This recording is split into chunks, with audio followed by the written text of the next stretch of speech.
रक्षा मंत्री राजनाथ सिंह ने दिल्ली में आयोजित चाणक्य डिफेंस डायलॉग में भारत के पहले स्वदेशी रक्षा AI as a service platform Ekam AI का शुभारंभ किया। इसे बेंगलुरु के भारतीय स्टार्टअप्स ने तैयार किया है ताकि सेना को विदेशी एआई मॉडल्स पर निर्भर न रहना पड़े। कंपनी के मुताबिक अभी ये सिस्टम खासतौर पर भारतीय सेना के लिए बनाया गया है और आगे इसे अन्य सेनाओं और सरकारी एजेंसियों तक बढ़ाया जाएगा। एकम एआई भारत की रक्षा टेक में आत्मनिर्भरता की नई शुरुआत है। इस पूरी पहल पर बात की हमारे संवाददाता विशाल बैरिस्टो ने। भारतीय सेना ईयर ऑफ रिफॉर्म्स मना रही है और ऐसे में टेक्नोलॉजी का एक बहुत बड़ा योगदान है।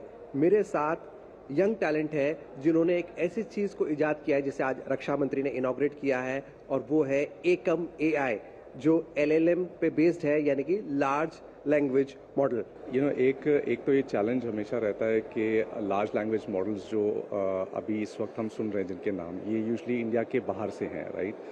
तो आर्मी ने एक चैलेंज रियलाइज़ किया कि हमें LLMs और जनरेटिव एआई के ऊपर एक प्रोजेक्ट करना है, राइट। एंड उसके लिए हमें एक भारतीय कंपनी चाहिए एंड ऑब्वियसली सरकार इसके ऊपर काफ़ी जोर दे रही है कि इंडियन स्टार्टअप्स को हम कैसे प्रोत्साहित करें। तो हम बैंगलोर बेस्ड इंडियन स्टार्टअप है जो आर्टिफिशियल इंटेलिजेंस के ऊपर फोकस करते हैं।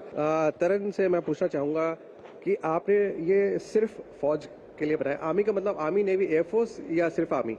तो ये आईडेक्स अदिति 2.0 के अंतर्गत जो है हमें चैलेंज मिला है। अभी इंडियन आर्मी के लिए हम ये लार्ज लैंग्वेज मॉडल बना रहे हैं और हमारा ये रहेगा, हमारी कंपनी का ये एफर्ट रहेगा कि हम आगे यही टेक्नोलॉजी बाकी आर्म फोर्सेस और बाकी गवर्नमेंट एजेंसीज के लिए भी लेके आए। आत्मनिर्भर भारत का सपना, और ये जो एकम एआई है वो भारतीय फौज की खास तौर से मदद करेगा। वो इसलिए क्योंकि ये सिर्फ फौज के लिए होगा, जिसकी एक्सेसिबिलिटी फौज के लिए होगी। इसकी सीक्रेसी बनाए रखने के लिए क्या खास ध्यान रखा गया है?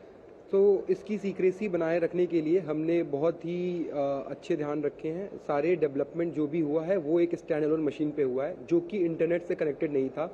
जो भी डेटा ट्रांसफ़र हुआ है वो बहुत ही सिक्योर और इनक्रिप्टेड मेथड से डेटा ट्रांसफ़र किया गया है और जो भी GPUs यूज़ होते हैं वो सब एकदम ही डिस्कनेक्टेड होते हैं बाहरी दुनिया से।